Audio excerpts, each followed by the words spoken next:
Greetings, everybody. This is Stephen Feuerstein, PL SQL evangelist with Quest Software, and I'm glad you can join me. And it looks like in great numbers too. So it's always good to see lots of ongoing interest in the PL SQL language because, boy, that's all I know. So I really need people to keep interested and engaged. Okay, so I'm going to spend about probably 40-45 minutes on my topic today, which is don't do that in PL SQL. And what I thought I'd do is explore some bad practices in PL SQL, and then some ways that you can fix them. And then I'll talk about some resources, including these websites at the end of the presentation. Don't worry, you won't miss anything.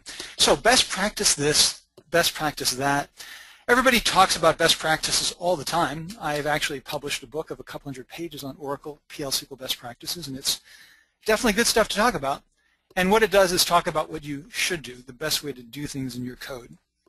And sure, there are disagreements, but I think there's a core element of recommendations around software programming which is probably universal across most languages and certainly can be applied to our lives as PL SQL developers. But in this webinar, what I thought I would do is turn it a little bit on its head, talk about things you should never do, and then what to do instead. And clearly it's a short webinar. We're not going to cover all the things that you could do.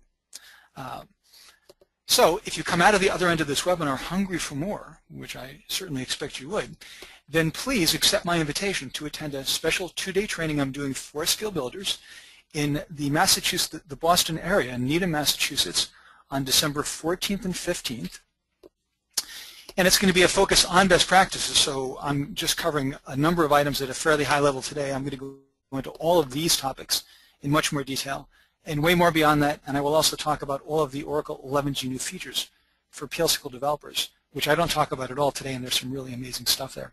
So hopefully if you're in the area, if you're up in that region, you'll be able to attend the course, and even if you're not right in that region, it's hopefully a short hop, skip, and a jump into Boston, and then you can learn even more.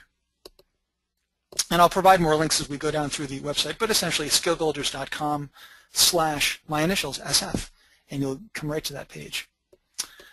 All right, so many things not to do. As I said, I certainly can't cover them all today, but what I thought I would do is cover about a half dozen. First, what you should never do. Declare variables as a varchar2 with an actual specific value like 50, 100, 25. That's probably something a lot of you do, right? Overload lazily.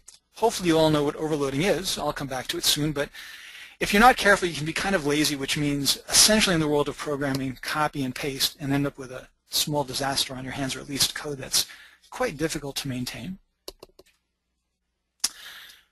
Another thing not to do is use low-level error handling logic, which is this one specific example of exposing your implementation, showing everybody how you're getting the job done. And I'll talk about why that's a problem and use that as an example. Don't rely on row-by-row processing of your DML operations. That can be a real pain in terms of performance. And don't write spaghetti code, code that is just a big blob of stuff that you can't find your way through. So that should be enough for today. 5, not 6. And now I'll explore each one of these, at least lightly, talk about some of the nuances that I can't get to today, and we'll talk about in the course.